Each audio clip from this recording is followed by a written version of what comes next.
झांसी में एक भांजे ने अपनी मामी के प्यार में एक ऐसी साजिश रची कि कई दिनों तक पुलिस भी चक्कर घिन्नी बनी रही। दरअसल पूरा मामला प्रेम प्रसंग से जुड़ा है, जिसमें एक भांजे को अपनी अधिक उम्र वाली मामी से प्रेम हो गया था। दोनों के बीच जिस्मानी रिश्ते भी पनपने लगे थे, लेकिन शातिर भांजे ने अपनी मामी के साथ बिताए अतरंगी पलों को मोबाइल के कैमरे में कैद करके रखा था, जिसे वह जरूरत पड़ने पर मामी को ब्लैकमेल भी कर सके। लेकिन मामी अपने भांजे पर भारी पड़ी। मामला तब बिगड़ा जब मामी के पति यानी कि मामा को इस प्रेम प्रसंग के बारे में पता चल गया। इसके बाद पति के कहने पर मामी ने पुलिस से शिकायत कर दी। उसने बताया कि भांजे ने उसके साथ दुष्कर्म करके उसका वीडियो बनाया है और फोटो तथा वीडियो वायरल करने की धमकी दे रहा है। इसके बाद एक दिन भांजे ने अपनी किडनैपिंग की साजिश का सनसनीखेज षड्यंत्र रच डाला। दरअसल यह पूरा मामला है प्रेमनगर थाने के बल्लमपुर का, जहां रहने वाला माता दीन दिल्ली में काम करता था, जिसका झांसी में रहने वाली अपनी मामी से प्रेम प्रसंग चल रहा था। लेकिन जब यह बात मामा को पता चली तो मामी ने माता दीन से दूरी बनाना शुरू कर दी। लेकिन इसके बाद माता दीन उसे ब्लैकमेल करने लगा। इसके बाद भांजे पर ही उसकी मामी ने आरोप लगाकर मामला दर्ज कराया था। इसके बाद भांजे ने पहले अपनी मामी के भाई का सिम कार्ड चोरी किया और उसके बाद आरोपी भांजा बीते 2 मार्च को झांसी अपने गाँव पहुंचा और 8 मार्च को वहां से दिल्ली जाने की बात कहकर घर से निकल गया। लेकिन वह दिल्ली ना जाकर झांसी में ही कहीं छुप गया। इस बीच उसने अपना मोबाइल बंद कर लिया और मामी के भाई की सिम से परिजनों को मैसेज भेजा, जिसमें उसने स्वयं के अपहरण की साजिश रची थी। मैसेज में 1 लाख रुपए की फिरौती भी मांगी गई थी। साथ ही मामी के साथ अश्लील फोटो भी शेयर किए गए थे। इस घटना के बाद आरोपी की बुजुर्ग मां 15 मार्च को एसएसपी के पास अपने बेटे की अपहरण की शिकायत लेकर पहुंची थी।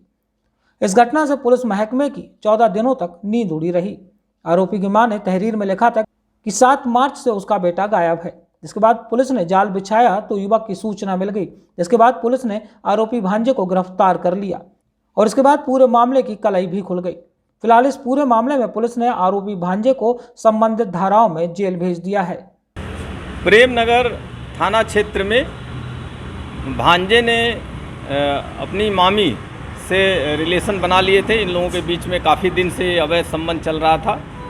फिर जब मामी के पति को पता चला ये सारी घटनाक्रम के बारे में तो मामी ने इस रिलेशन का विरोध करना शुरू कर दिया। जब विरोध के बारे में भांजे को पता चला तो उसने दिल्ली में अपनी गुमशुदगी लिखवा दी और खुद से गायब हो गया। तथा मामी के जो पीड़िता है इसमें मामी को व्हाट्सएप करने लगा कि हमारा अपहरण हो गया है और हमको 1 लाख रुपए की फिरौती हमसे मांगी जा रही है।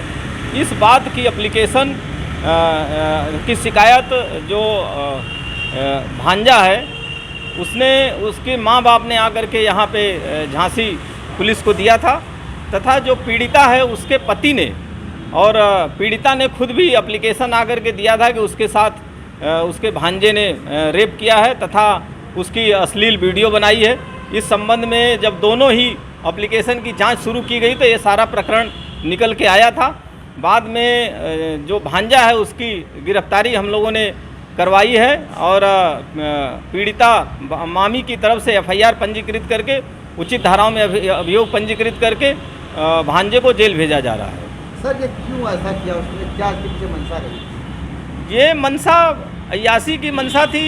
आते जाते इन लोगों के बीच में प्रेम संबंध बन गया था और इससे इनका प्रेम संबंध कंटिन्यू रहा।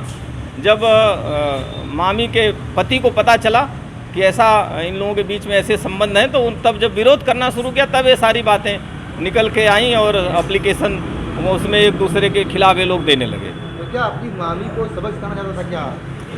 नहीं, जब इसको भांजे को जब ये लगा कि मामी अब उसके खिलाफ एप्लीकेशन दे रही है और उसके खिलाफ जांच शुरू हो गई है, तब उसने अपनी षड्यंत्र के तहत गुमशुदगी दिल्ली में दर्ज करा दी किसी थाने में और इसके बाद अपहरण की और